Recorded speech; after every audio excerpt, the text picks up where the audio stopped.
আজকে আমি যখন বাসা থেকে বের হইতেছিলাম তখন আমি ঘড়ির দিকে তাকিয়েছিলাম, আর তাকিয়ে সময় দেখার জন্য তাকালাম, আর দেখি ঘড়ি ভাই চলতেছি না।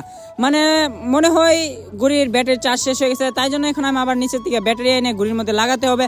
তাই জন্য এখন আমি দরজাটা খুলে চলে যাচ্ছি নিচে ব্যাটারি আনার জন্য।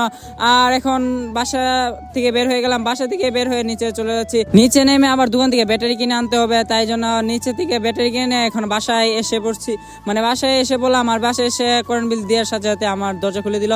তারপর আমি বাসায় ঢুকে ঘড়িটাকে সর্বপ্রথম এখান থেকে নামিয়ে আমি একটা জায়গায় রাখবো। রাখার পর আমি ঘড়িটার মধ্যে ব্যাটারি লাগাবো। আর দেখতে পারতেছেন ঘড়ির অবস্থা একদম ডেঞ্জারাস, মানে ধুলা পরে একদম অবস্থা নাজেহাল হয়েছে। তারপর আমি ঘড়িটাকে একটু মুছে তারপর আমি ব্যাটারিটা ঘড়ির মধ্যে লাগিয়ে দিলাম। আর দেখেন ব্যাটারি লাগানোর সাথে সাথে ঘড়ি চলতে লাগলো। আর এখন আমি ঘড়িটাকে যে জায়গায় ছিল সেই জায়গায় লাগিয়ে দেব। এখন ঘড়িটাকে নিয়ে নিলাম, ঘড়িটাকে নিয়ে এখানে যে এই জায়গায় লাগাতে হবে, আর ঘড়িটাকে এই জায়গায় লাগিয়ে দিলাম।